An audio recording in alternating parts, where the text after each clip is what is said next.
Call this business meeting of the James City County Board of Supervisors to order. Good afternoon. Mr. Stevens, if you please call the roll. Yes, ma'am. Ms. Null? Present. Mr. Hippel? Here. Mr. McGlennon? Here. Mr. Eisenhower? Here. Ms. Larson? The new grandmother of Luke William Larson is here today. Congratulations. Thank you. I thought I'd get that out of the way. Thank you. Sorry. Hey, Grandma. That'll be the, oh, yeah.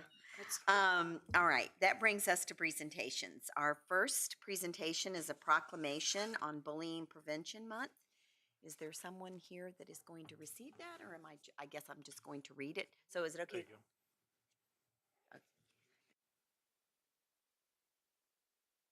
To read it from here? All right. So we have a proclamation about October 2024 as Bullying Prevention Month.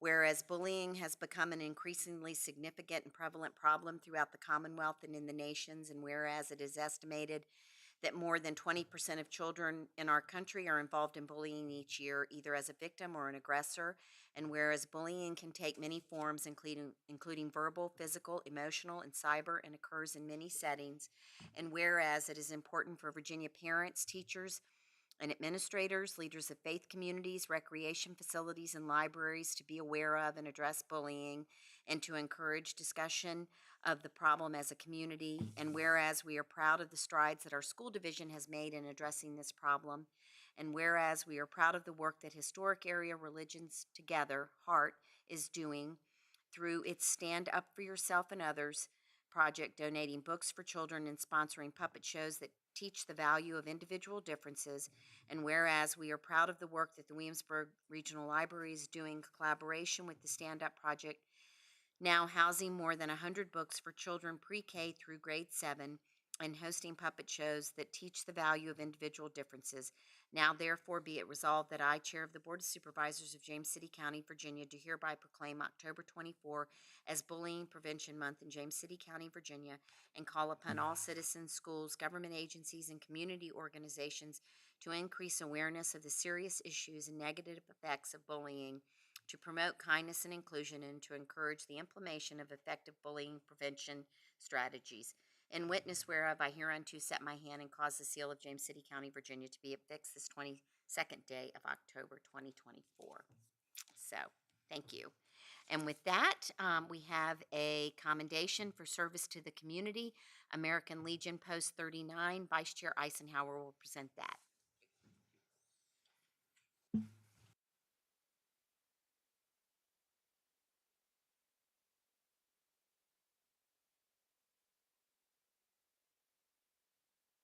Right on up.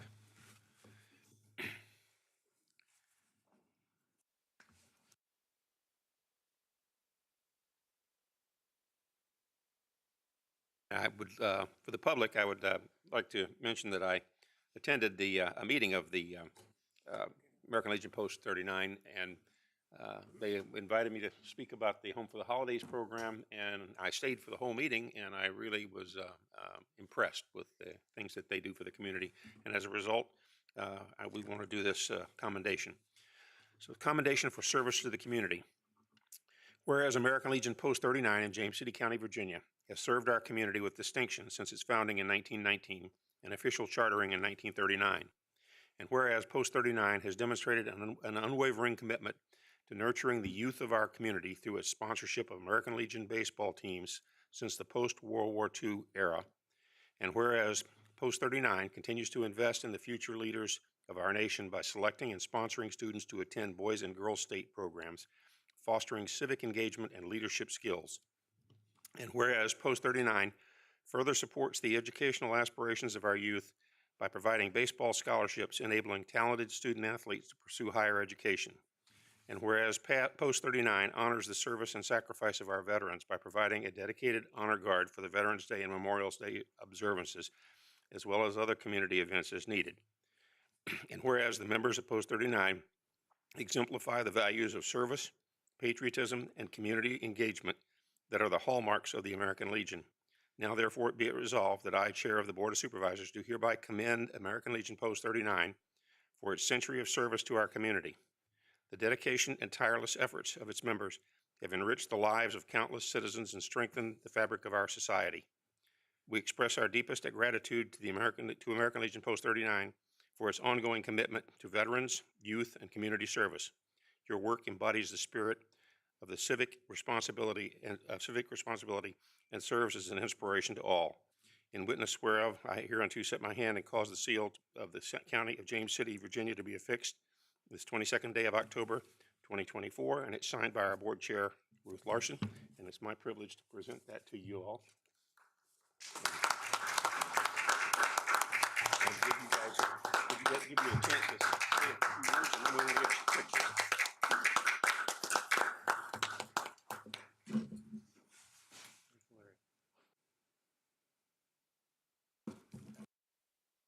Okay, all right. All right. I'm Bill White. I'm the athletic director with the baseball team and been there since 1987, I guess, and that with them.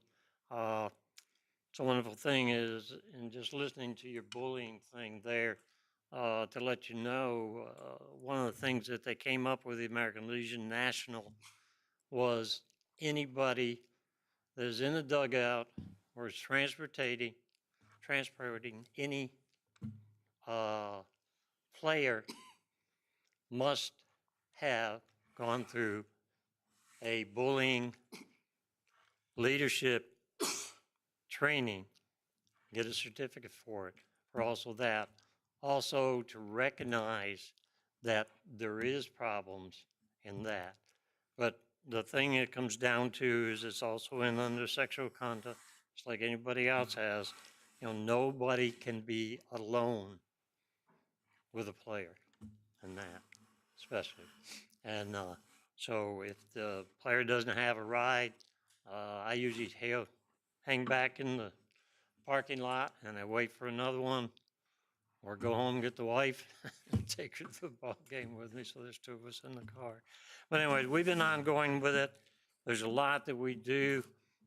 Frank has got our honor guard that we just established, he's just established, and we're available for anybody that wants a ceremony for a loved one, a veteran or whatever. Veterans Day is coming up, is one of the two big days for us. Is we all get together at the cemeteries and put out the flags. We do the one at the Williamsburg Memorial Cemetery.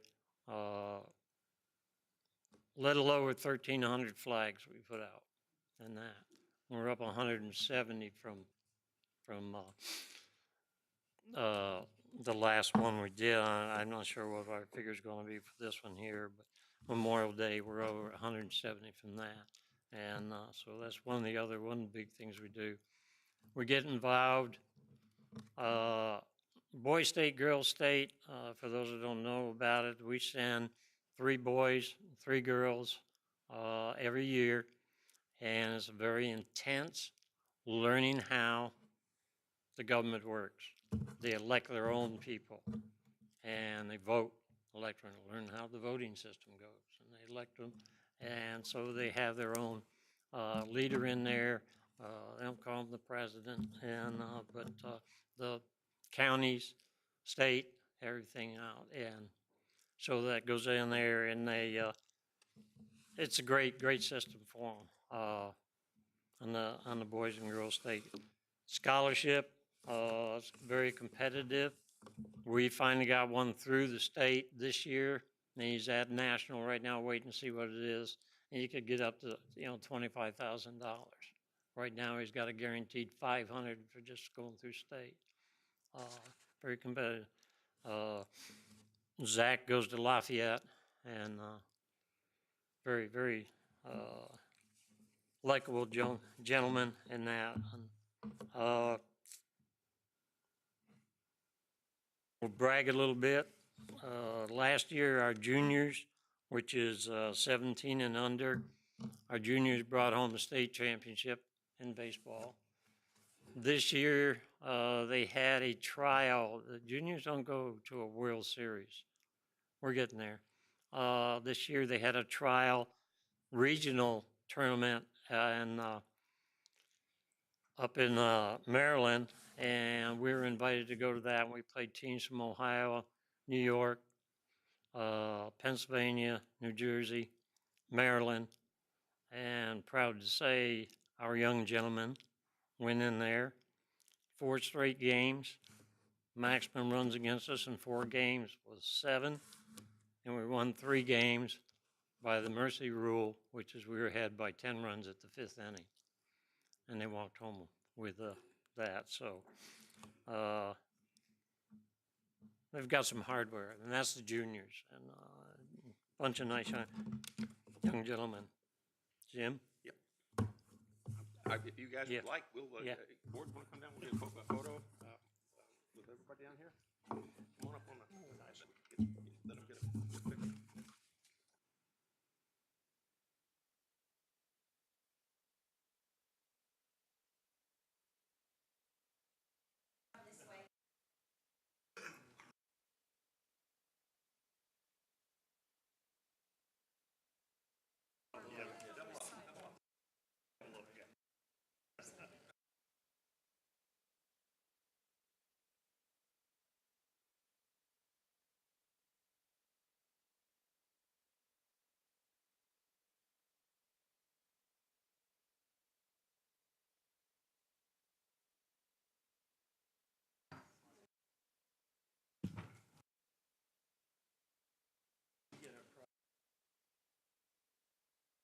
All right, see you later. Thank you.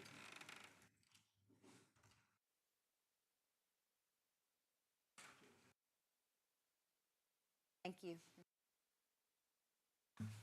Mr. Stevens? Yes, Madam Chair, I would like to take a moment to introduce our new Director of Parks and Recreation, if I can get Orlando Fultonori to come forward. At least a few comments I would like to make. I think most of us know her, but for those that might not, I'll share a little bit of her background on how we ended up where we are. You know, in anticipating John Carnifac's retirement in September, we had advertised the position over the summer to make sure we hired the best candidate to lead our Parks and Recreation Department. We reviewed over 46 applications from 14 states and conducted a number of interviews. Based on this process and our applicant pool, I was pleased to see that Ms. Fultonori was the best applicant that I felt to lead our department. I shared her promotion with the Parks and Recreation Department staff on October 14th, so a couple of weeks ago. She is a native of James City County and has lived in James City County her entire life. She graduated from Lafayette High School as an honor student, then advanced to pursue her higher education. She has a Bachelor of Science in Recreation and Tourism and a Master's of Public Administration from Old Dominion University. She consistently looks for opportunities to improve her skills and has recently completed the LEAD program at UVA this past spring. She has worked for James City County since 1991, which is a long time and hard to believe when we have conversations about what she has seen and done. But she started as a volunteer before being hired as a recreation leader, overseeing daily program activities for school kids aged 5 to 16. Since then, she has been a youth program coordinator, a recreation operations coordinator, a recreation service administrator, and finally she was promoted to our assistant director position in 2021. She is very involved in our community, has served with the Greater Williamsburg Chamber of Commerce Board of Director, and currently serves as a member of the LEAD Greater Williamsburg Board of Directors, the Leadership and Planning Ministries at her church, and has been part of the James City County Black History Committee since 2002. She is a past president of the Virginia Recreation and Park Society and a board member from 2017 to 2023, and currently serves as the Professional Education and Certification Chair for the state. In 2022, she won the VRPS James C. Stutz Fellow Award, the premier award in the state, recognizing an individual who has demonstrated outstanding commitment by furthering the goals of the VRPS, contributing to the profession and serving the community. You know, I've appreciated her dedication to James City County for leading with optimism. If you don't know her well, she is a very optimistic, forward-thinking person. That sort of spills over on those around her. She has a strong work ethic, a commitment to excellence in customer service. I look forward to seeing her strengthen and build the department. It has grown under John Carnifax. I think that will continue under Ms. Fultonroy. And like so many other organizations that she has influenced over the years. I think she will be a great addition to my executive leadership team, and while I know her, I look forward to working more closely with her in the coming years. Please join me in welcoming and congratulating her in her new role as our Parks and Recreation Director. Congratulations.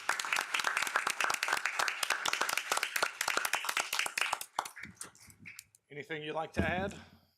I would just like to say thank you, Mr. Stevens and Board of Supervisor members. I'm humbled, excited to lead this next chapter of Parks and Recreation. I feel very fortunate to follow in the footsteps. For me, it was Ned Keeley first, and then John Carnifax. And to have been here, 33 years of the department's 43-year history. And when I see the growth of our programs, our parks, our facilities, it definitely gives me pride to have been a part of it. And people, they look at me and they said, "You stayed with James City County for 33 years. And they said, "Why did you stay?" And I said, for me, it's been the perfect marriage. I said, the county values align with who I am as an individual. And I hope that when people interact or see me, that they see the integrity, that they see collaboration, civility, excellence, and stewardship in what I do. I stayed because of the culture in Parks and Recreation. It's like a home away from home for me. And it's a family culture, and I just love the people that I work with every day, but also the people, within the community. James City County invests in its employees, and it certainly has invested in me, which allowed me to bring the best version of me to James City County every single day, and invest not only in our department, but certainly back into the community. And then it created that platform to do the things that I love and engage in, which are, people, public service, and parks and recreation. And the icing on the cake for me is that I live here. So to give back to the community that I live in is just super, super important to me, in and out of work. As we go forth in this next chapter, I'm excited to lead with what I consider to be some of the best staff across this state of Virginia, and probably I would say even, within the country. So the vision that you see going forth, certainly I will continue to put my best foot forward, understanding that it's not done alone, and it is done, with the team as it always has been. But the vision will be wrapped with the diverse needs of the citizens in mind. It'll be wrapped with care and concern for all. It'll be wrapped with bringing forth, offerings of recreation for all ages, abilities, interests, and socioeconomic status. And then, of course, the most important part has been we've always been a department of excellence, and that's what we will, continue to do. Bringing forth best practices, responding to the local, state, national trends, and just maintaining that stamp that's around the country of being one of the best parks and rec systems that we have here in this country. So I thank you, and I look forward to working with each and every one of you. Thank you. That was excellent. Thank you so much. VDOT quarterly update. Rossi Carroll.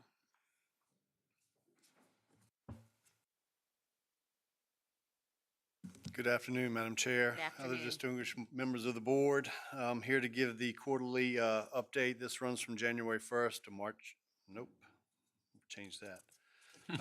From July 1st to August 31st.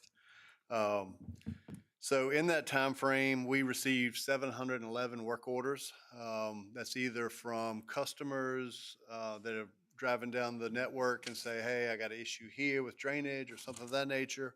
Or also there's work orders where our staff may find a pothole or a sinkhole and they enter into the system. I differentiate those based on our services, and I put that, it's sort of new this time.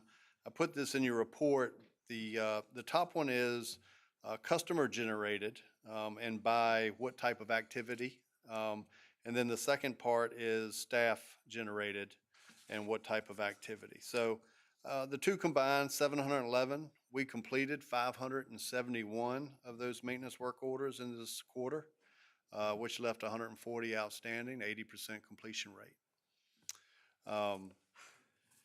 Also, we have quite a few current projects ongoing in the county. We have our HITS guardrail contract that just completed. They were able to finish up all of the outstanding guardrail hits that we identified. That contract ended. We're in the process of awarding a follow-up contract. So hopefully there should be very little lapse in service when it comes to repairing guardrail throughout the county. We have the Croker Road widening project that has a fixed completion date of November the 18th, 2027. They're currently working on Bridge Abutment A, doing the grading and wick dams. We have the Richmond Road bike path sidewalk improvements. Most of the heavy lifting is done on that. There is a little bit of landscape planning and stabilization that they're working on, but we have C5 that project, just working on punch list items. We also have two projects over at the ferry. One of them on this side is the Jamestown Transfer Bridge hydraulic lift system. We're replacing both of those, working, obviously, we can only work on one at a time, being there's only two lift systems on this side. But that's currently under construction, and we also have a contractor that is replacing the wood-type dolphins with the composite dolphins. And then we are in the midst of the PM5E, which is our plant mix contract, and that's currently they're working in the Lightfoot area right there at 60. Some future projects. Let me go through this. Completed projects, Route 60 between Route 30 and New Kent. We did complete all the slip lining, pipe replacements, all of that prior to the concrete overlay project. And I'll get to that in just a little bit. We did complete the FDR, full depth reclamation project in the county. We are going through our audit in our books, but the work is complete. The Skid Creek connector, as y'all know, are complete. We're still working on closing out some permits for that, and the Long Hill Road widening project, which was accepted in 2023. Some future projects that we're working on is the Airport Moortown Richmond Road improvements. That's a smart scale project. We also are working on the Jamestown High School sidewalk crosswalk project.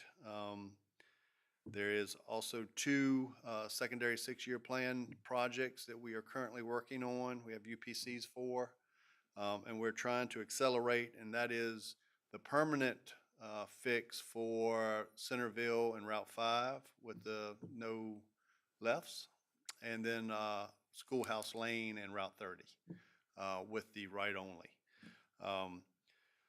Also have the Smart Scale 20, which is a Long Hill Road shared use path, which connects the shared use path from the project that we just completed over 199 towards the recreational center side, tying into the network there.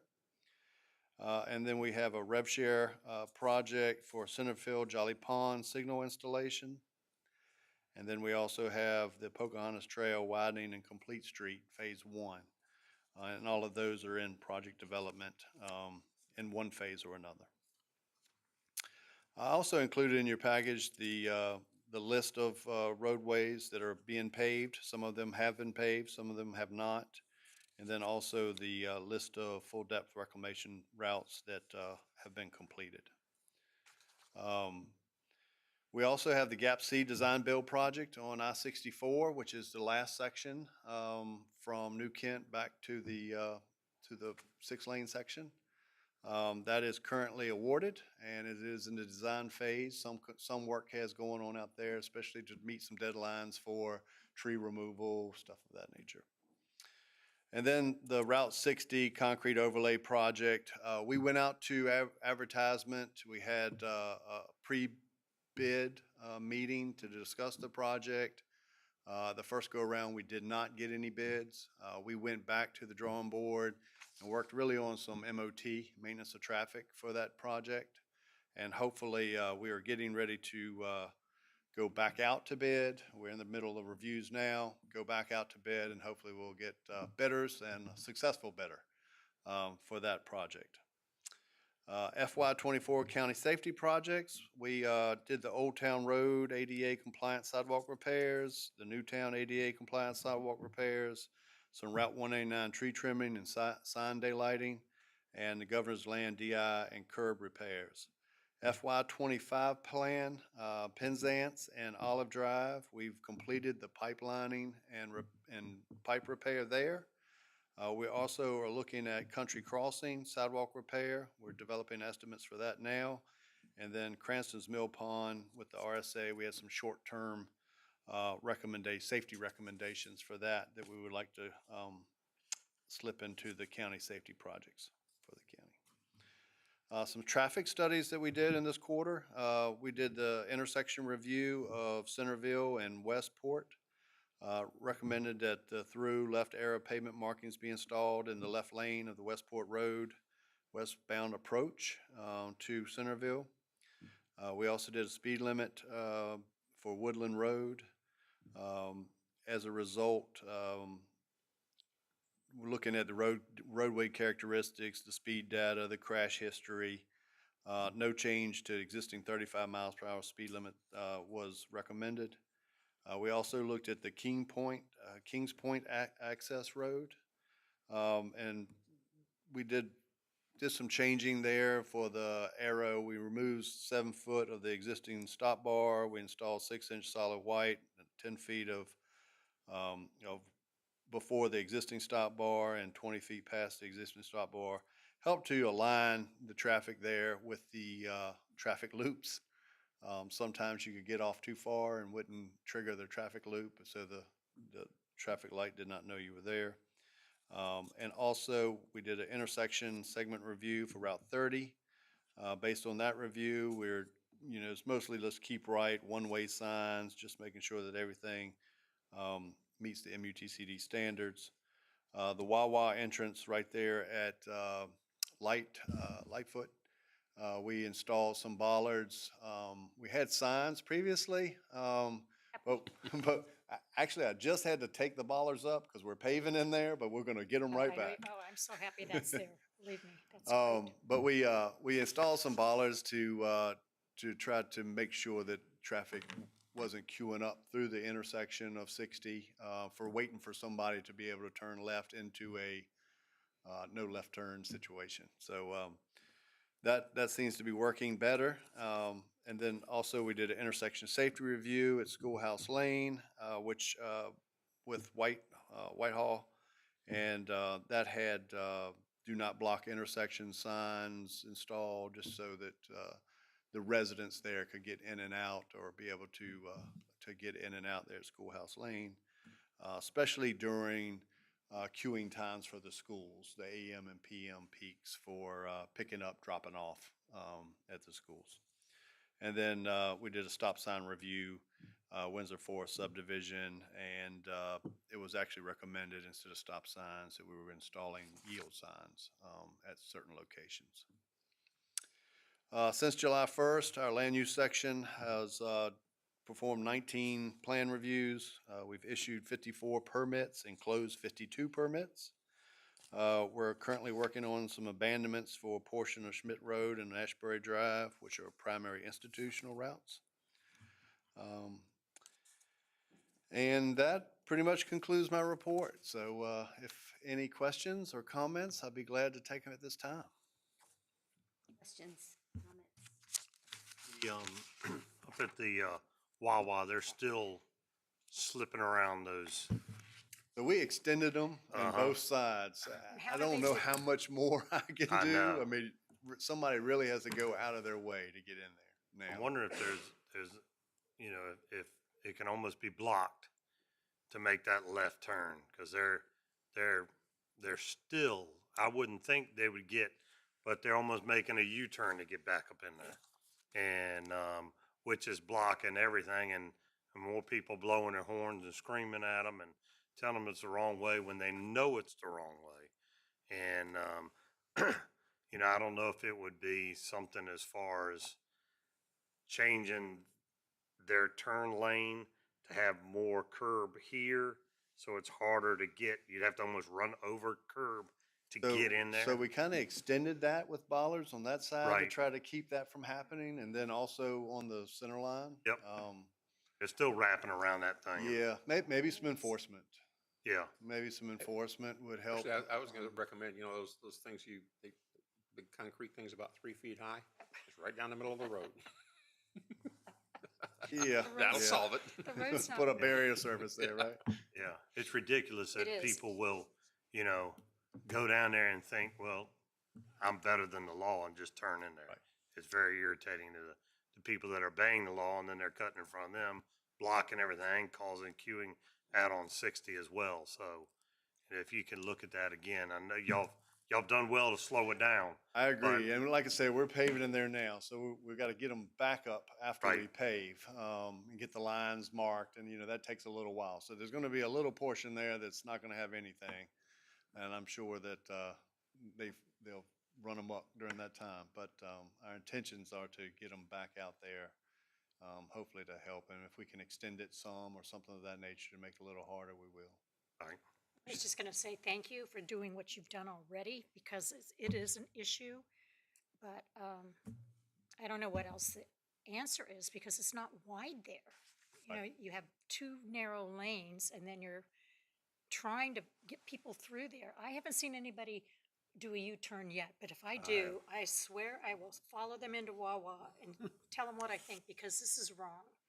And they just ruin, and the traffic there is so bad to begin with. But they have lengthened the light to get towards Harris Teeter, because I'm down there 2 or 3 times a day. So yeah, anything you can do is appreciated. Certainly will. Thanks, Certainly will. Roxy. Start shopping when the Wawa opens in James City County, so your tax dollars go to the James City County Wawa, not the York County Wawa. Yeah. Amen. We're Now- getting a new one. There's plenty of traffic at that one as well. Oh, I know. At least the tax dollars are gonna go to them. You do, okay. I've got a couple of things, and they're a combination of thanks and appreciation for what VDOT is doing, and a couple of questions about what timing is on some things, and whether any progress has been made on a couple of items. First is, if we start off with the Pocahontas Trail work, you know, I understand that the plan is for the project to go out to bid in 2028, but I think last time you were here, we talked about when there would be a public information meeting, and I think you said sometime maybe late spring. Yeah, I don't think it's set yet. I Right. don't, so what I get, and I'll look at it again, because I get a lot of this information off this, but each month I get sort of we have one set. It's just for public hearings. When those dates are set, it comes through. And I don't know that I saw a date for that, but I'll go back and look and see if there is something, or make sure that it's out. Yeah, people have been waiting for a advertised. long time for some additional, I mean, I think we had public meetings about this, the initial stages of the project way back, probably before COVID. And I was there, yeah. yeah, and I think folks are reasonably wondering when things going to happen there. I wonder if also if it might be possible to get a kind of report on the impact of Skiffs Creek on truck traffic through Route 60. So I looked at that, and I do not have any traffic data. I don't have any traffic counts. So having that, being able to study that with the data that I have, I was not able to do. We would have to take some counts to see exactly. Is there a routine period in which you'll be doing those counts again? So I think just looking at you're going to have to base it on the counts that we have for Route 60 and 143. Right. And I would say that, you know, looking at the counts that we get from the bypass and 60 and 143, and try to determine exactly how much traffic relief is using Skiffs Creek, from that point. But that also is not saying that traffic hasn't increased in that time altogether.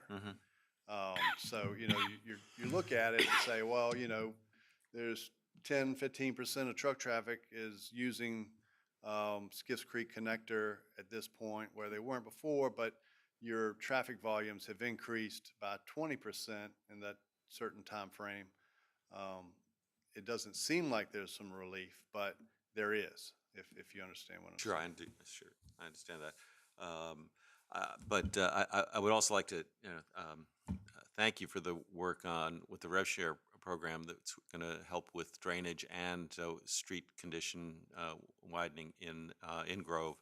I know the folks in the area are anxious to see that project get underway, and I think we've got it on our agenda today for approval of a contract so that things can get started early in the new year.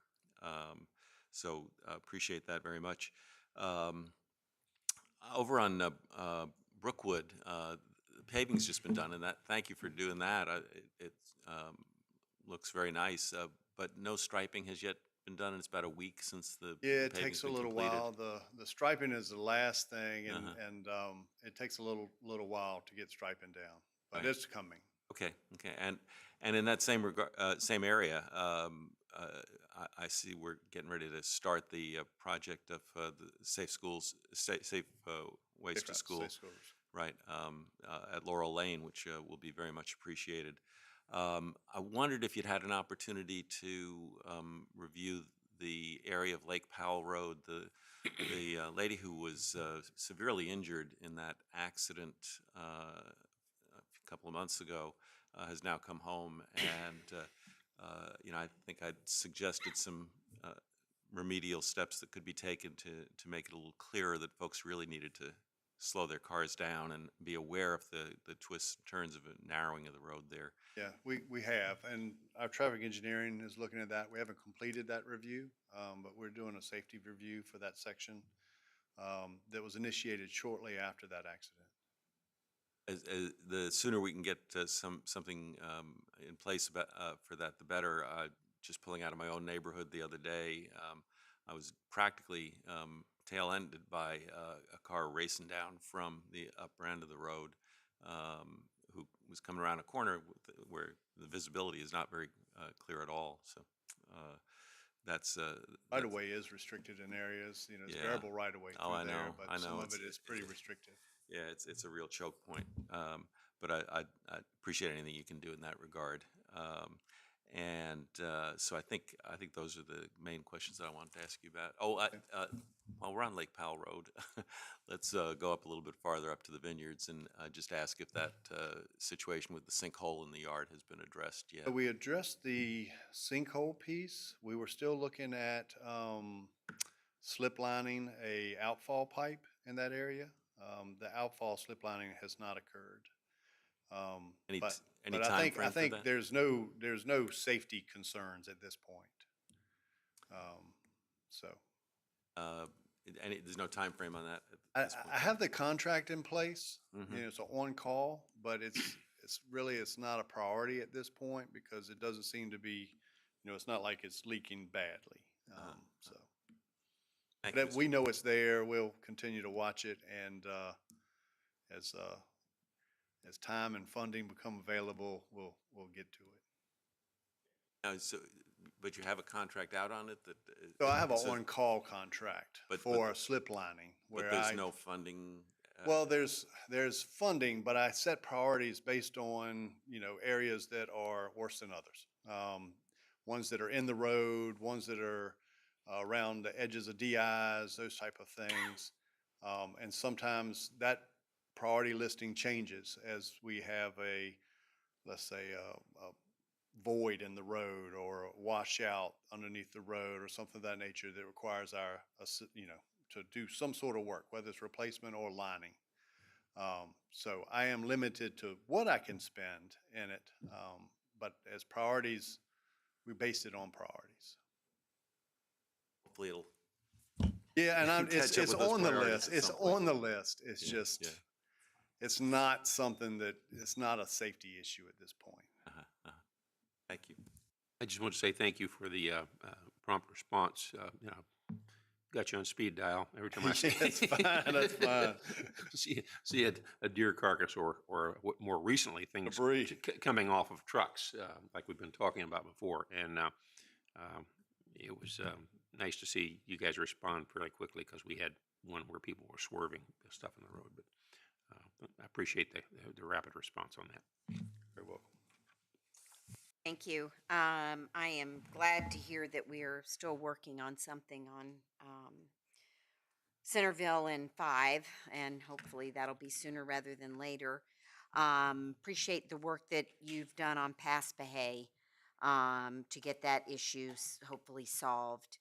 And just two things that I feel that I need to talk about, and I know we don't have a solution, but one being the drainage issue that the people in St. George's 100 have been dealing with for many years. And I know it's going to require undergrounding wires and things like that, and that VDOT's not really willing to take on, and the county can't, but they're very frustrated by the wetness in their yards all these years. And then the beaver situation on Green Springs Trail, which we seem to be working with DWR, but we have they're fast and furious. For that, I'd love to hire them. Yeah. Yeah. But they do cause a lot of issues, though it does seem to be dry right now by 5, but for a while there, so the culverts are cleaned out. But anything that can be done to keep to continue to do that. And then, as you might imagine, I am always fielding calls regarding speed limits, Green Springs, residential, and so I always talk to Jason, and Jason talks to you. So thank you very much. You. All right. Appreciate that. All right, that brings us to today's consent calendar, which consists of the following items. Authorization to purchase 15 police vehicles, $721,095. Grant award, $68,180. Kinship Navigator Program. Grant award, $1,594,446. Virginia Department of Transportation. Transportation Alternatives Grant, Laurel Lane Elementary School sidewalks. Grant award, $1,771,665. Virginia Department of Transportation Revenue Sharing Grant. Grove Roadway Improvements, Minutes Adoption. Virginia Department of Transportation Cost Sharing Programs, affirmation of commitment to fund James City County share of projects and provision of signature authority. Does anyone wish to pull any item? Move to approve the consent calendar for the Roberts District. Thank Mr. Stevens, if you'll call the roll. Mr. Hippel. Aye. Mr. Eisenhower. Aye. Ms. Knoll. Aye. Mr. McGlinnan. Ms. Larson. Motion carries. That brings us to board discussions, Government Center update. Brad Reinheimer. Good afternoon. Good afternoon, Madam Chair, board members, Mr. Stevens, Mr. Kinsman, Ms. Dahlman. It's a pleasure to be here today for my monthly update on the Government Center. First, I've shown these to a couple of board members already, but during the last update, we provided some renderings of the Government Center and received feedback from some board members. We provided these same renderings to employees and also to the public. And based on a lot of that feedback, we've made some minor adjustments to the exterior of the building. The photos you see on the screen currently, the one on the left was the latest one that we had at the time that you saw at the last meeting, that the public saw and that the employees saw. The rendering on the right-hand side was some of the adjustments made by the architects to try to incorporate some of the ideas and concepts that people had. But I will say, just so you all aware, it has changed already since then. I think that is version 10. The one on your left was version 6. So they're constantly making some, I'd say, minor changes to it, just to try to address some of the issues that come up during our discussions. And we continue to meet weekly and just go through things. So I just wanted to kind of let you guys see that. Like I said, there's already been some changes made. This is the main entrance, the public entrance to the building. Again, the one on the left was the one you'd seen previously. The one on the right was with some of the changes that they had made. You don't, if you love them, hate them, please let me know that.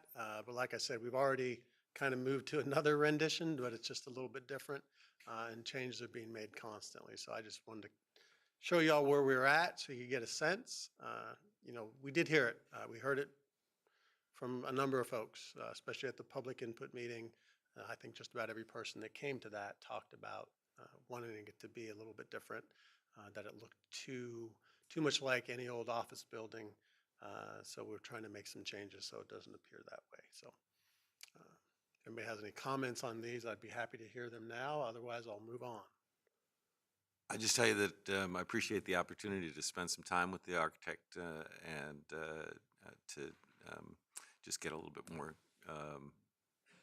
explanation and opportunity to make some suggestions. Appreciate it very much. Of course.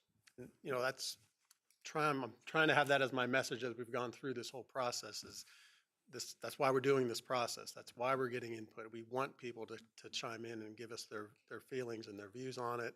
Certainly want the board to do the same and employees. So please don't hesitate.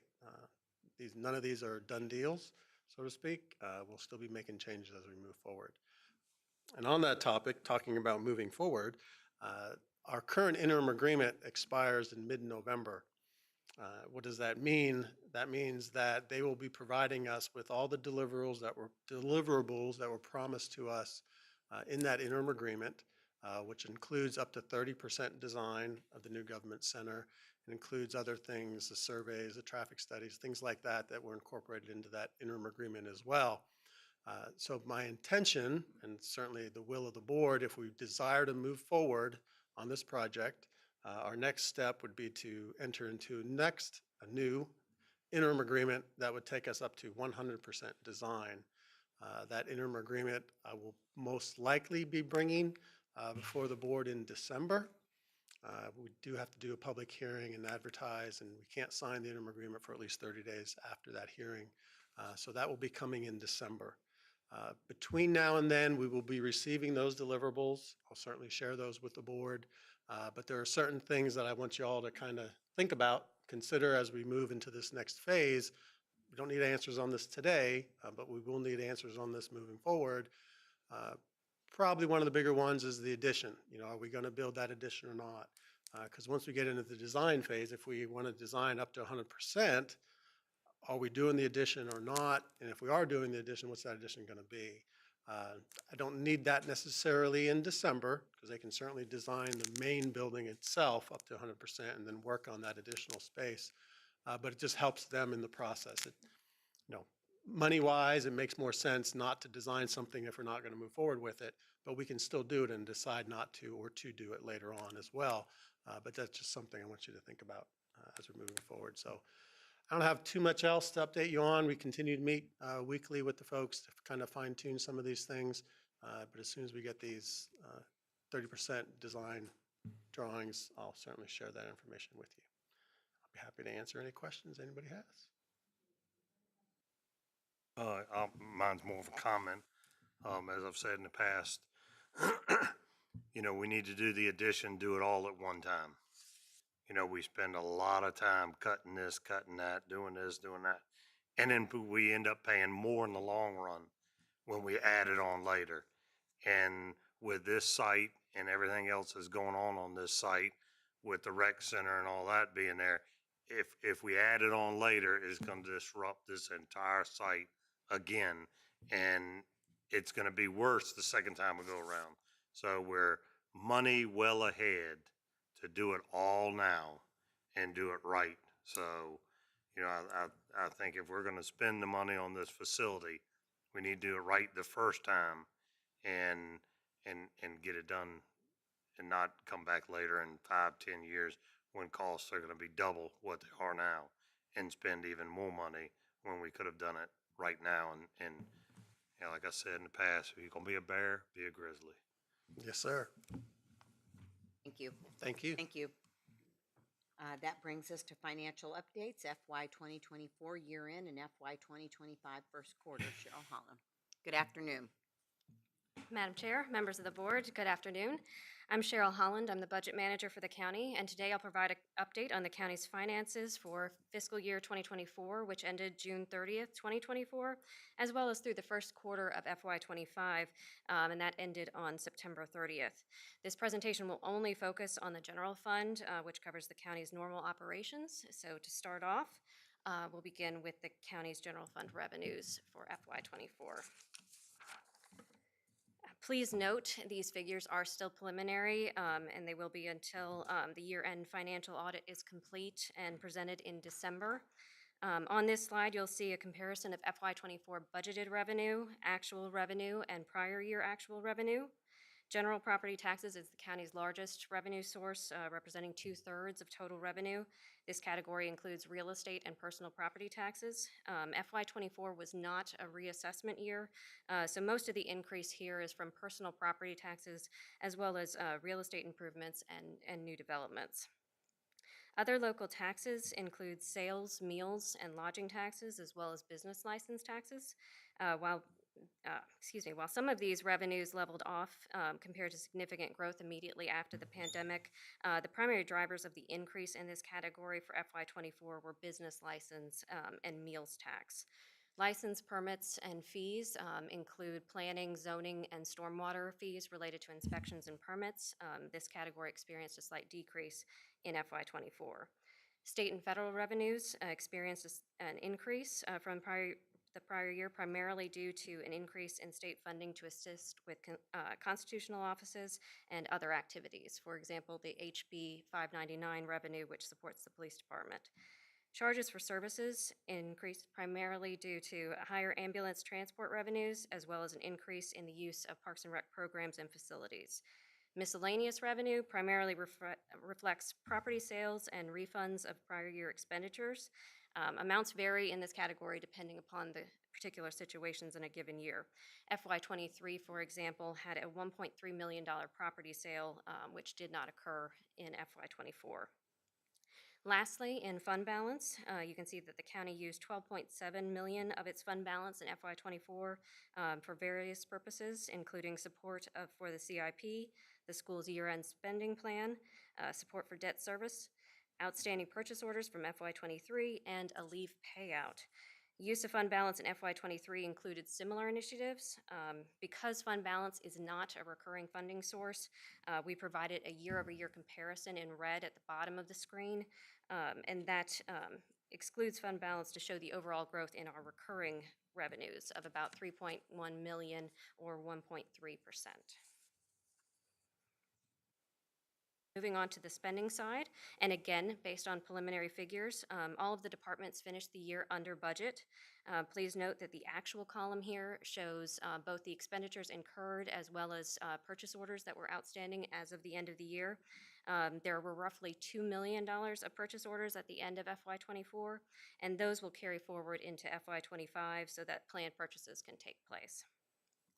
Now, savings resulted in part due to debt service that was budgeted in FY24, but the borrowing was delayed due to the timing of the projects. These debt service savings are included in the last two lines for the WJCC school division, as well as the transfers to other funds, because the borrowing was planned for both school projects as well as county projects. Other savings included both vacancy savings during the year as well as purchases that were not made due to changing needs from the departments. The savings in the school division line, I'll also note, reflect the school's year-end savings for FY24, of which the county's proportionate share was approximately $8.8 million. As part of the current agreement with the schools, the county will retain 10% of this, and the remaining 90% is committed back to the schools. Break that down for us more. You don't have to do that today, but you're saying that some of that 11 million is because we didn't have capital projects that they spent the money on. So and then some of it was attrition and various other things. Would you be able to send us something that could break that down even further? I can break this number down even That'd be further, but absolutely, for the school line itself, it was Yes. approximately 8.8 million. That was their school year-end surplus, which we can get some more details provided by them. But then that remaining roughly 3 million was the debt service. Okay. That was That delayed helps. borrowing. All right, Yes. thank you. And I'm sorry, I did hear you say about the 8 million. I missed the No, 3. no, no, absolutely. Okay. This slide provides a quick recap, again, using the preliminary figures for FY24. Our fiscal policies require that we maintain an unassigned fund balance that equals or exceeds 15% of general governmental expenditures. The FY23 ending unassigned fund balance was $79.2 million. Of that, we used $623,000 during FY24, and then we've also committed $6.5 million of last year's fund balance to go towards a one-time tax credit on citizens' FY25 real estate tax bill. Now, based on FY24 results, we will have a surplus in general fund of roughly $27.8 million. However, a large portion of this surplus is already committed to certain purposes, as shown on this slide. 6.1 million is going to go to debt service reserve, and that's related to the savings for that borrowing. 3.3 million was related to the school part of the borrowing, and then another 3 million related to the county's portion of that borrowing.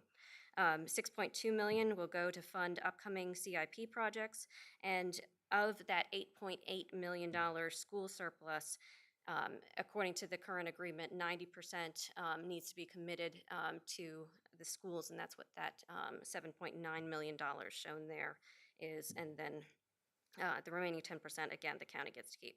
So that leaves roughly 7.6 million, increasing the county's unassigned fund balance for FY24. Now, as of the end of FY24, our fiscal policies would require roughly 44 million of unassigned fund balance to meet that 15% threshold. Factoring in this $7.6 million increase, uses of fund balance during FY24, and the $6.5 million tax credit, our unassigned fund balance for FY24 was $79.7 million, or approximately 27%. And so that's a very healthy reserve. Over the last few years, we've utilized fund balance for one-time expenditures, such as to support our CIP.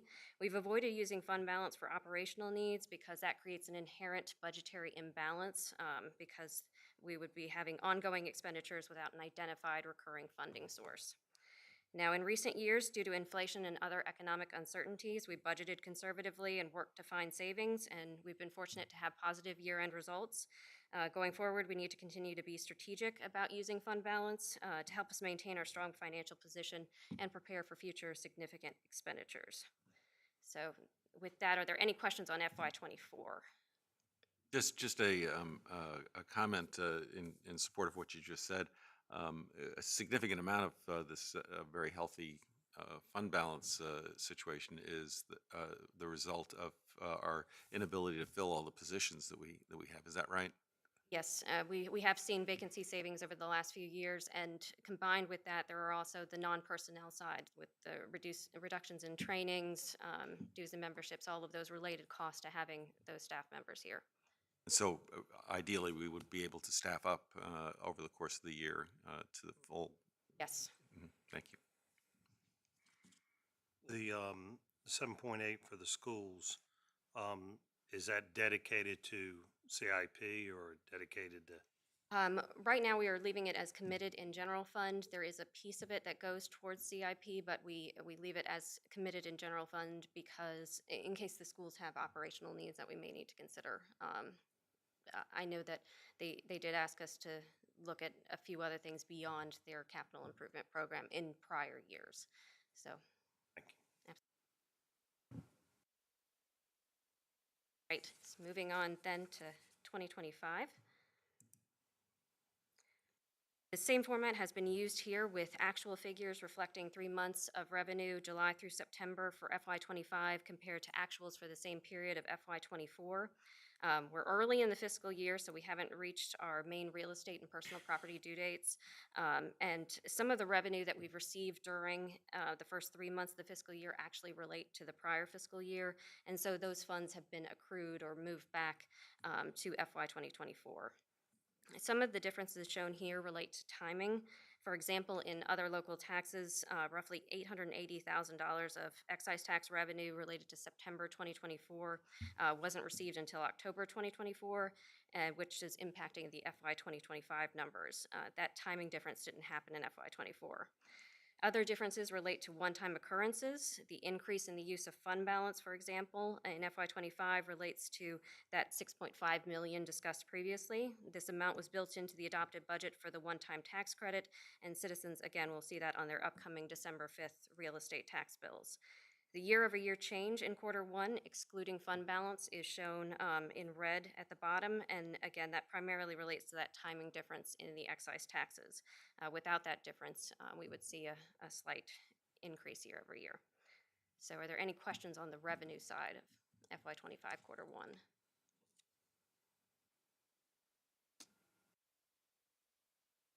Switching gears to the spending side, this slide shows activity for the first quarter of FY25. Please note actuals includes both the expenditures and the encumbrances that are outstanding as of September 30th. If all expenses came in evenly, then we would expect to see about 25% of the budget used so far. Overall, we're at 30%, with that last category of contributions and transfers skewing the overall percentage. So we'll talk about specific departments on the next group.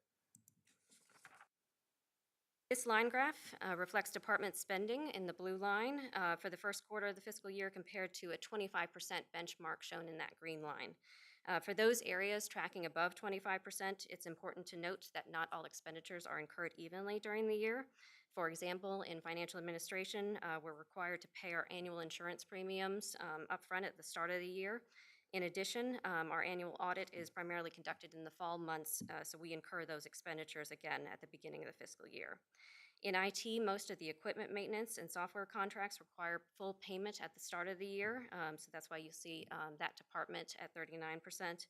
And lastly, contributions and transfers include support to outside agencies, most of which receive their funding at the start of the year, and it also includes transfers to other funds, the majority of which are done in July. So that's why you'll see that particular category at 51%.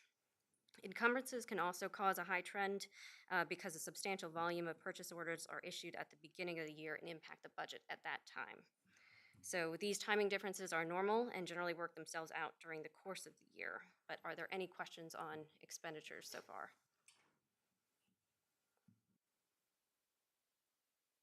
That concludes my remarks on FY24 and the first quarter of FY25. Are there any questions? Is this posted now on the agenda site? I know that it is available. I don't know if it's online now, but it can be added. Mr. McGlynn, we will have that added to your agenda document, so it'll be there today as well. Thank you. Thank you so much. Thank you.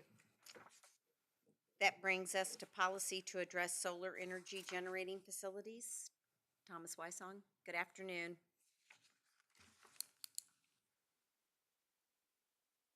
Thank you, Madam Chair, and good afternoon to the board. At the September board meeting, the board discussed the possibility of including a specific limit on the amount of land to be developed as large utility scale facilities within the county as part of the proposed solar facilities policy. At that same meeting, staff presented that there are approximately 9,462 acres of land that are zoned for A1 general agricultural use and that are also located on buildable land, meaning it did not include water or land within the RPA. It's located outside of the primary service area, is located within 2 miles of a high power transmission main easement, and is not located within 1 mile of a previously approved utility scale solar facility. And those are major standards within the draft policy. The board requested that staff remove the existing subdivisions, and staff found that for areas greater than 20 acres, there are approximately 6,700 acres that meet the listed criteria. Staff also notes that of these 6,700 acres, approximately 6,024 acres are currently forested, while the remaining acreage is already clear of trees, such as farms and other cleared areas. Staff looks forward to the board's discussion and happy to answer any questions you may have. Thank you. Can I just ask, are there any projects in the process at this point? And if so, how would they be treated in relation to this policy? Yes, there is currently a special use permit application in for a solar farm, and staff has been notifying the applicant of the draft policy and reviewing the proposal against the draft that we have. And we've made it clear it hasn't been adopted. So should the board adopt that policy, it would be part of the evaluation.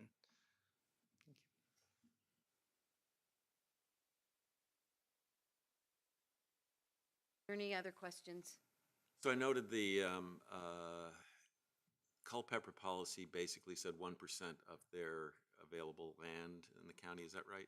Correct. Yes, sir. Would be the upper limit of what they could do for solar utility scales. Was that specifically utility scale solar, or? I would have to check. I believe that is the focus of the policy, but I'd have to get back to you on the specifics of it. I thought it sounded as, we talked about 6,700 acres total, but that the vast majority of that was in forested land at this point. There was only about 700 acres that was cleared. Yeah. Yes, sir. That's correct.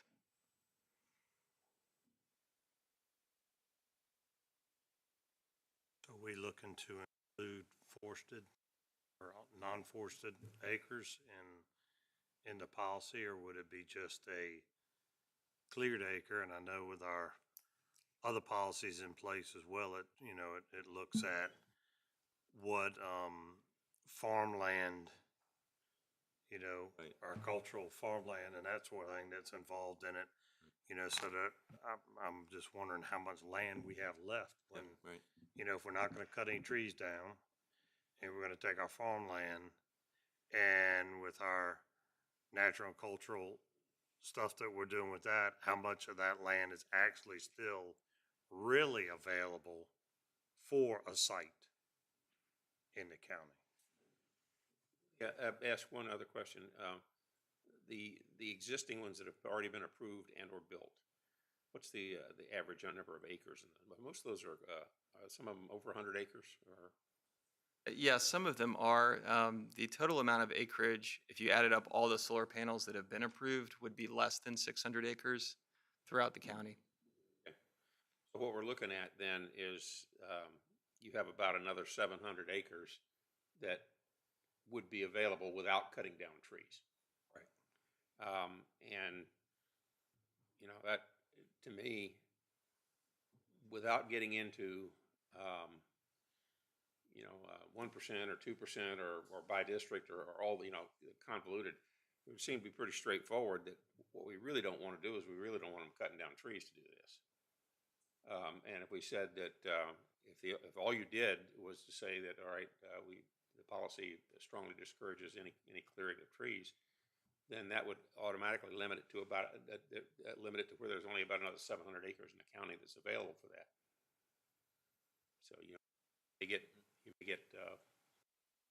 3 more applications, and you quickly run out of places to put them.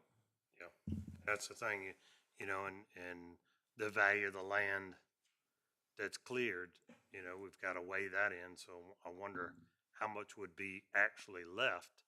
Because, as John has said in the past, about planting more trees and that sort of thing, if we cut it down for solar and we're having to even plant more to override that. So, it's kind of trying to figure out where that balance between the two are, with also giving a benefit to the citizens who own this land, the ability to do something with their land.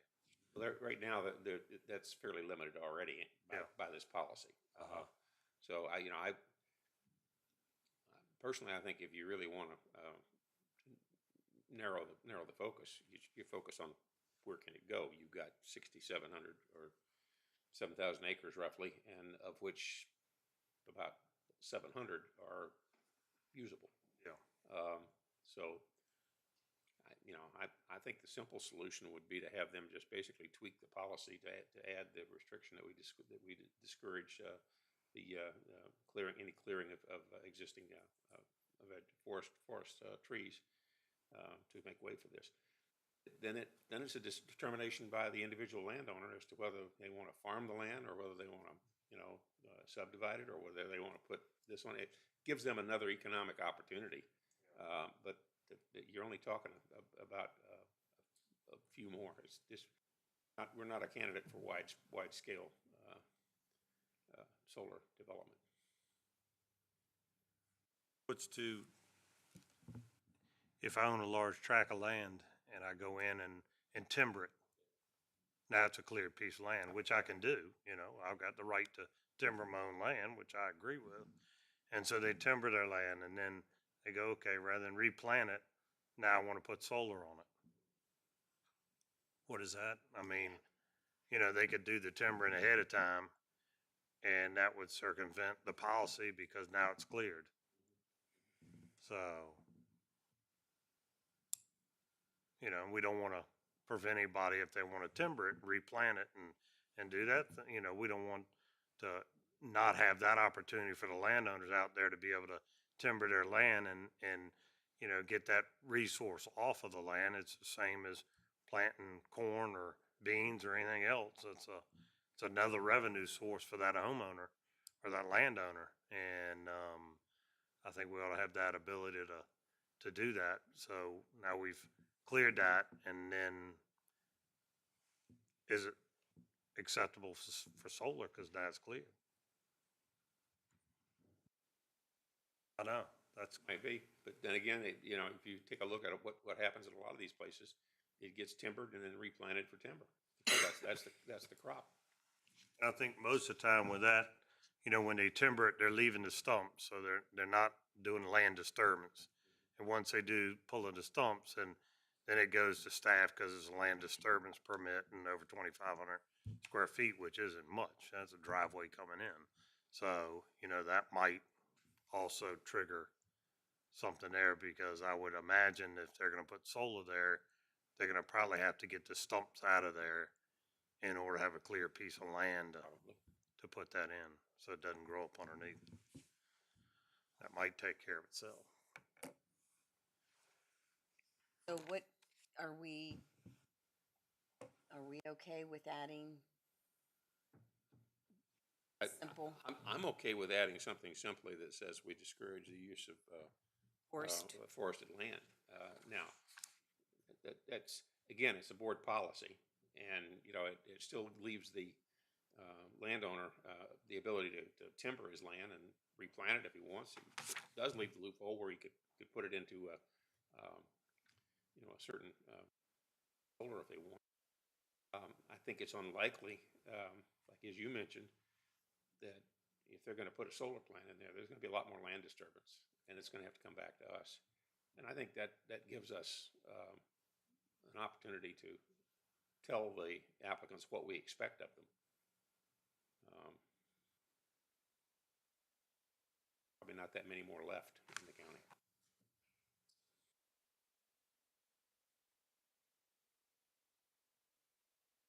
Thank you. All right, that brings us to board considerations. Contract award, $4,187,458, Grove Area Stormwater Drainage and Related Roadway Improvements Project. Rick Kale to give staff report. Good afternoon. Good afternoon, distinguished board members, Chair Larson, Mr. Stevens.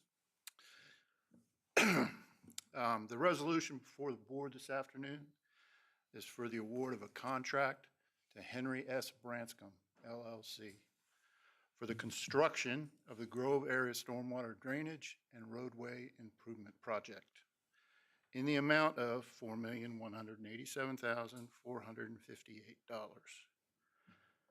The main purpose of this project is to reduce the flooding of yards, roadside ditches, and the roadways within the neighborhood. The project will improve this by providing realignment and regrading of the roadside ditches. The project will also remove, replace, and realign approximately 70 driveway culverts within the neighborhood. Stormwater drop inlets, manholes, and underground stormwater piping will also be installed to provide better stormwater flow from the roadways and yards throughout the neighborhood. These improvements will happen along parts of Howard Drive, Jackson Street, Whiting Avenue, Railroad Street, and Magruder Avenue. Improvements to the roadways will also take place. Specifically, widening of the roadways to the VDOT secondary minimum standard of 18 feet will take place in areas where that minimum is not currently present. This project will also replace the existing undersized culverts under Railroad Street where Skiff's Creek passes underneath the roadway.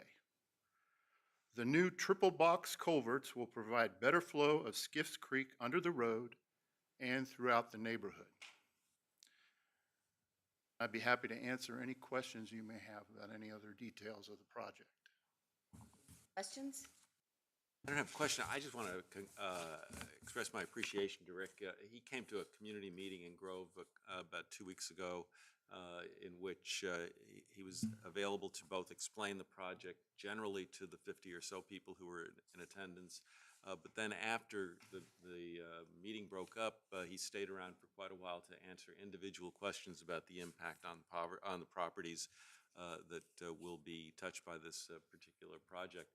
I can tell you that I first heard about the issue the very first time I was seeking to represent Roberts District, which was basically 2011. It has taken an awfully long time to get to a point where we are now going to be back to work.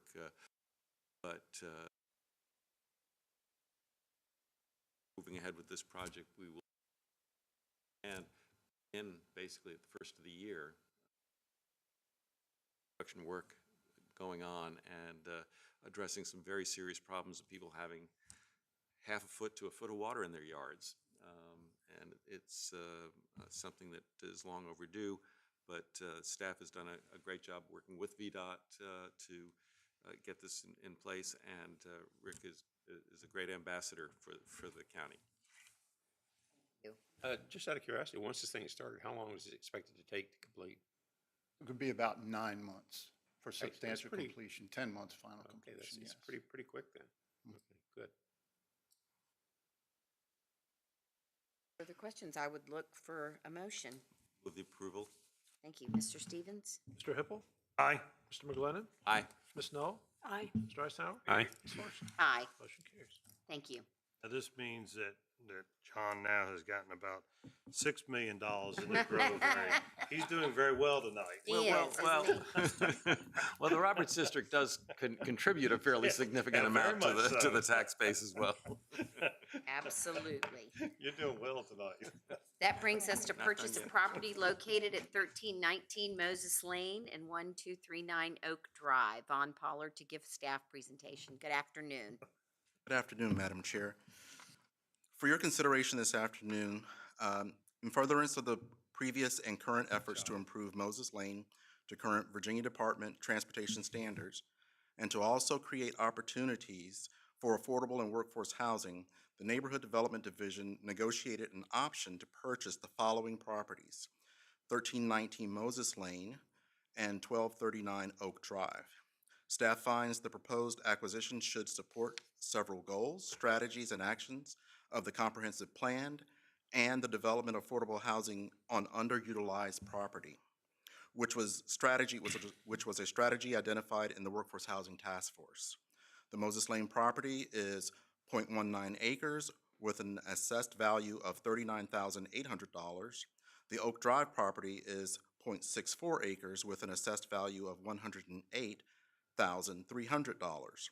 Both properties are owned by the same owners and have a combined assessed value of $148,100. The owners have agreed to sell the properties for $148,100.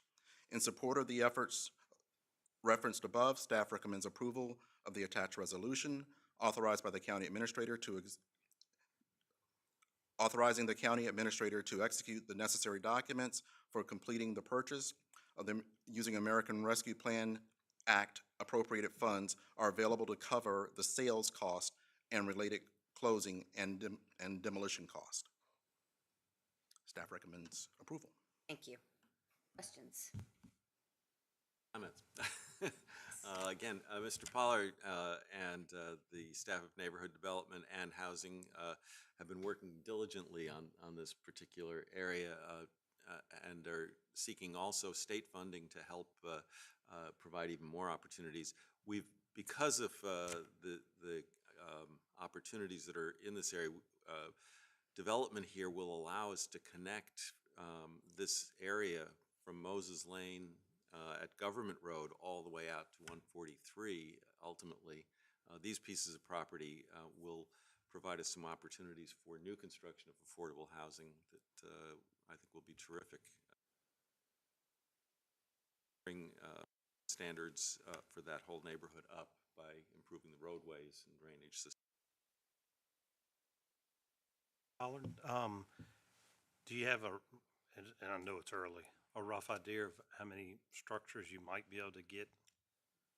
No, I have not looked at that more closely, at a minimum one.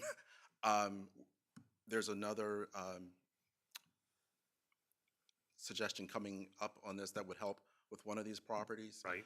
And then primarily the interest in 1319 is that it does allow us access to move that road through. But I would think the residual on that might be buildable, but I haven't looked at the acreage. I'm pretty sure it will be though. Right, and then we'll, on the next one coming up, you'll probably just do away with the lot line and combine that into one. That's our general idea. Great, thank you, sir. Thank you. I'll look to the board for, Move the approval of the purchase. thank you, Mr. Stevens. Mr. Eisenhower? Aye. Ms. Knoll? Aye. Mr. McGlinnan? Aye. Mr. Hippel? Aye. Ms. Larson? Aye. Motion carries. That brings us to purchase of property located at 1241 Oak Drive. Okay, it says Paul, but I think it's going to be Vaughn. So this is right down the street from the, well, it's adjacent to one of the previous properties and it's down the street from another.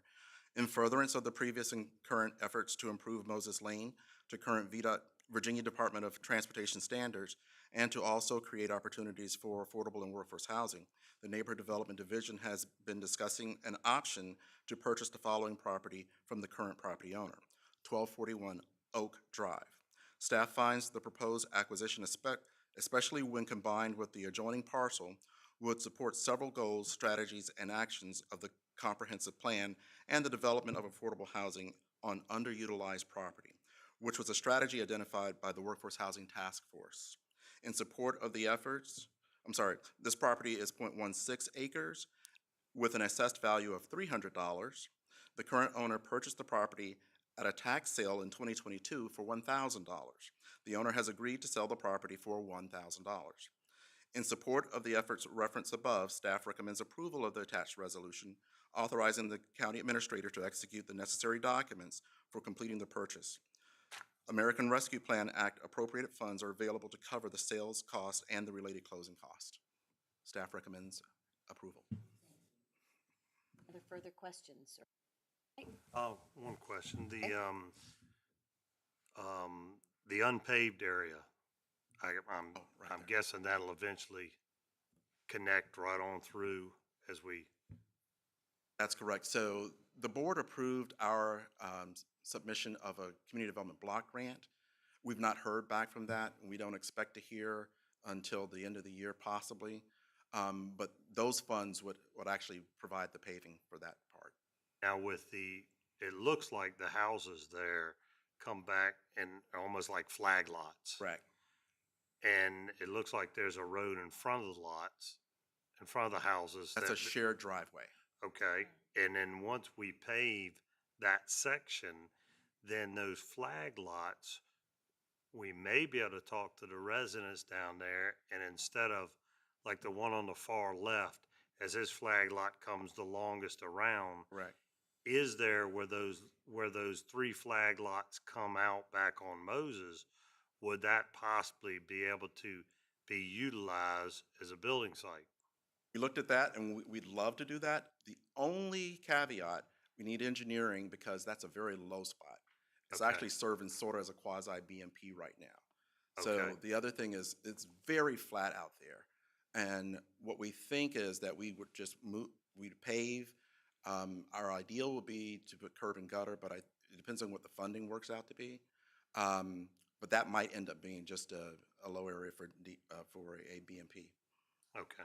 I'm just trying to squeeze another lot out for you. I appreciate your thinking. I'm right there with you. Thank you. I'll look to the board for a motion. Move approval of the purchase.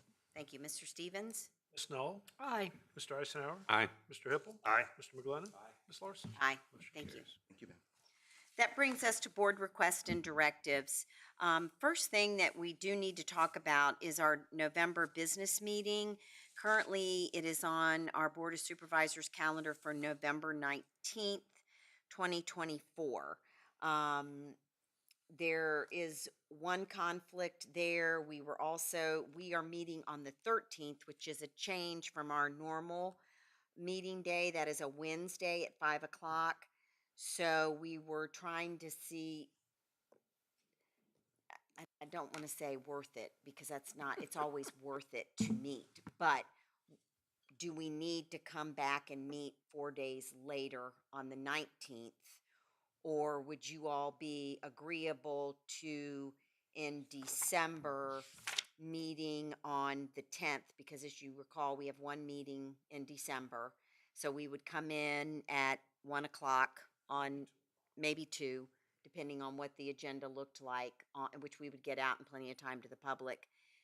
Do our business meeting for both November and December at that time, and then go into our regular meeting that evening. I'm good with that. It's You want a okay. motion? Do you have any heartburn about any of that? So that's one meeting in November, 2 in December, but on the same day. Day. Is everyone okay with that? And do you And feel I we'll think be 2 able to, o'clock- I think 2 o'clock will be. we'll be able to get all of our business done that we need to get done for Yes, the, ma'am. okay.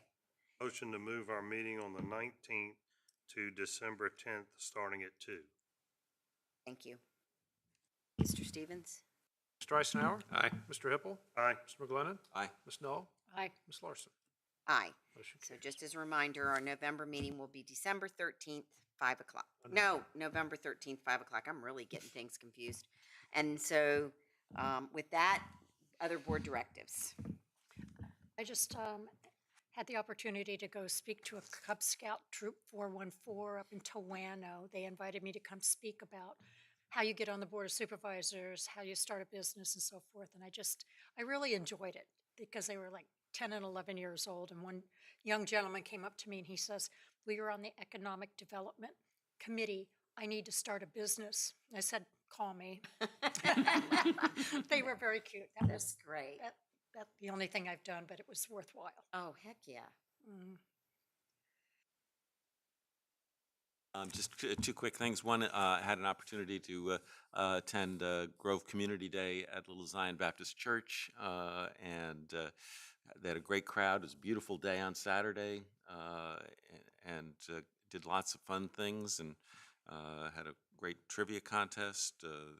I know our library was there well represented. Parks and Rec was there well represented. It was just a great thing all around. And so I want to congratulate Little Zion for their efforts to provide more opportunities for the community. And of course, the library was down at Abram Frink Community Building, also doing a pumpkin carving workshop. So it was lots of fun activities down there. The other thing I wanted to do is to make mention of the passing of a good friend of mine and longtime community activist who served for 18 years as our clerk of the circuit court, Helene Ward. Helene passed away last Wednesday after a long and challenging illness, and she was a very strong leader, one of the first folks who would be able to try to stand up for the needs of people in the community. She served as clerk of court, having been barely elected by just a handful of votes initially. Landslide Helene then went on to 2 more 8-year terms in the clerk's office, where she said that she really enjoyed the fact that she was the boss. And as a native of Williamsburg, that is to say Williamsburg, Brooklyn, she sometimes didn't seem like the typical Virginia public office holder, but she did an outstanding job in modernizing that office and helping to develop the talent in the office over the years. So I wanted to acknowledge her passing and wish the best to her husband, who is a former faculty member at the College of William and Mary, and her 2 daughters who were there for a memorial service yesterday. Had the opportunity to attend the ribbon cutting at Hospice House, where they had been closed for a massive renovation, and went over and reopened the facility, and it was absolutely impressive. Really, really impressive facility. Large turnout, and it's back up and running and serving our community again. And then last Saturday, I drew the short straw among the board extra duties, and I got to be the member of the board to go to the 8 o'clock in the morning NAACP kickoff down at Doubletree. And I will say they put on a really good breakfast, and it was a very, very enthused crowd, and really enjoyed being able to represent the county at their kickoff, even if it did mean getting up a little earlier than I usually do. Madam Chair, can I add one other thing? It just occurred to me that this is our last meeting prior to the November general election, and did want to encourage folks to get out and vote on election day or vote early. We are one of the leading jurisdictions in the Commonwealth now. Roughly 31% of our registered voters had already cast ballots by yesterday, and the state average is about 19%. So we're way ahead in that regard. I believe the next 2 Saturdays, it's open from what? It's 8 to 5. Yes, 8 to sir. 5. Okay, good. Great. So it's been a busy few weeks. The one I will mention, HRPDC, HRTPO, which I believe you all are getting the meeting in a minute, wrap up of that. Great. And so we went to that last week, and there's been many other activities and many more to come. And we will go on the road next week to meet about our bonds, and so it's going to be a busy. We're getting finishing the year the way it's started. There's no rest for the weary. So with that, move to the reports for the county administrator. Oh, I just make a short PSA announcement since Tony's here. We're going to do another drug take back Saturday, the 25th at 10 o'clock. It's the second one this year. So at the LEC. thank you. And tomorrow night, I believe, is Halloween for Heroes, right? Are Yes, you ma'am. going to mention? I was going to mention Okay. that again. Yes, All ma'am. right. That's a blast. I took my neighbors last year, Can't so do I'd that. have an excuse to go because it's so fun, and they had such a great time. So they're Try to little carpool people, too, by the way. because the parking is Yeah. is a challenge. I worked it last year and I've never given away so much candy in my entire life, but it's so much fun. Madam Chair, members of the board, a couple items. The first one, a little more civil road rage incidents over the last several months.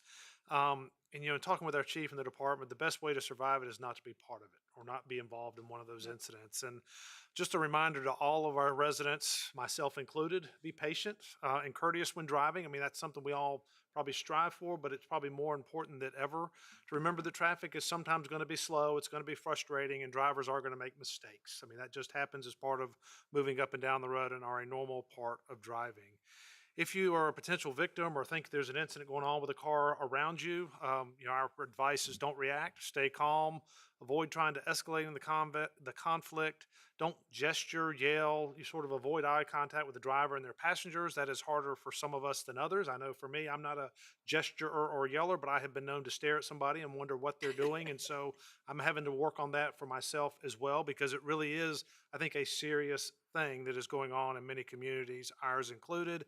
And then if you're being followed or concerned about your safety related to another driver, we would encourage you to call 911, and our dispatchers will talk you through and get an officer response if that is needed. But I think you'll hear more of that messaging from us. That is important. That is something that we've had a lot of recently, and it seems to be an issue that we do have to work to deal with. And some of that is us trying to de-escalate it and not let it happen. So just a reminder for that.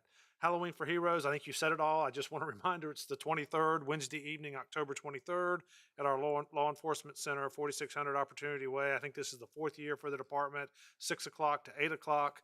Costumes are encouraged, young and old, I guess. I've seen both there. But it really has been a great event to interact with a lot of our first responders. And so I would encourage that. I think it's been a fun event, and we have given away a ton of candy in the past year, and I'm sure that will be the case tomorrow evening as well. Also leads into trick or treat. It's sort of hours. What we're encouraged within James City really is 6 o'clock to 8 o'clock p.m. Thursday, October 31st for Halloween. We encourage children aged 12 and under, and households that don't want to participate should just turn off their porch lights during that time. So residents know if your light is off, they should not approach your door. But that ought to be a fun evening as well, provided the weather holds out for kids on Halloween and trick or treating. And then finally, we do have a Live Well Expo that is coming up November 7th. It's a Thursday evening from Thursday, November 7th, 9 in the morning to 11:30. So it's in the morning at our recreation center, 5301 Long Hill Road, geared toward ages 55 and up, to learn about senior services available in the community, including nutrition, home health care, social and recreational services, and more. And so we would encourage our seniors to come out to our recreation center on November 7th from 9 to 11:30 in the morning and learn more about what's going on in the community geared towards them. And that's all I have to report. Thank you. Back to your first item, it's interesting because I know we often say be kind. I was actually yesterday where they had be kind, and they identified what that meant. And I thought that was very important. They had bullet points like no offensive language, not yelling at one another anyway.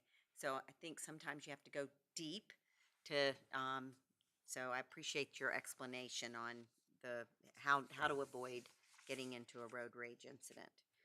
All right, with that, may I have a motion to enter closed session for the following items: discussion or consideration of the acquisition of real property for a public purpose or of the disposition of publicly held real property where discussion in an open meeting would adversely affect the bargaining position or negotiating strategy of the public body pursuant to Section 2.2-3711A3 of the Code of Virginia, and regarding the property identified as 8736 Pocahontas Trail and 8744 Pocahontas Trail.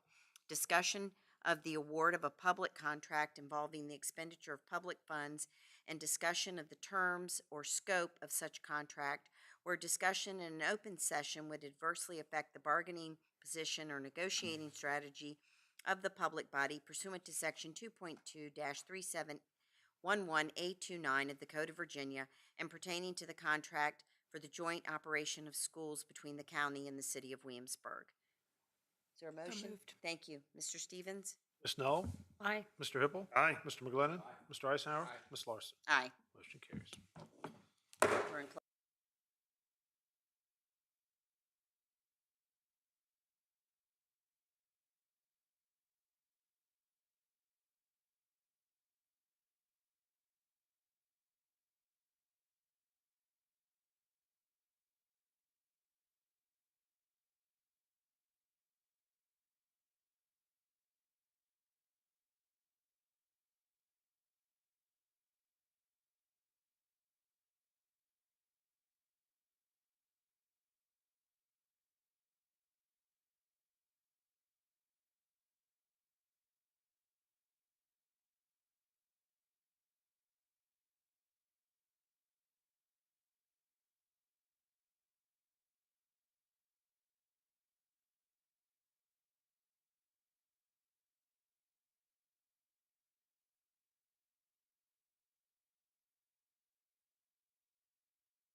Okay, I need a certification of our closed session. Madam Chairman, I move to certify that we only spoke about those items we said we'd speak about going into closed session.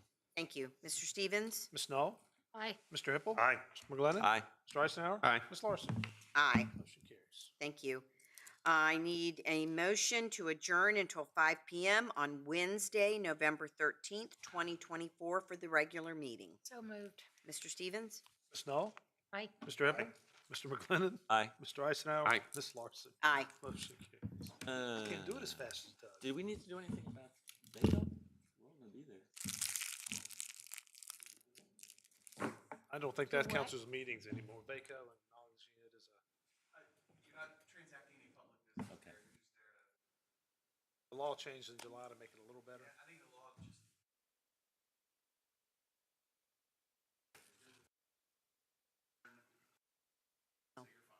Okay. Okay, so we'll stick with the motion to adjourn. We're adjourned.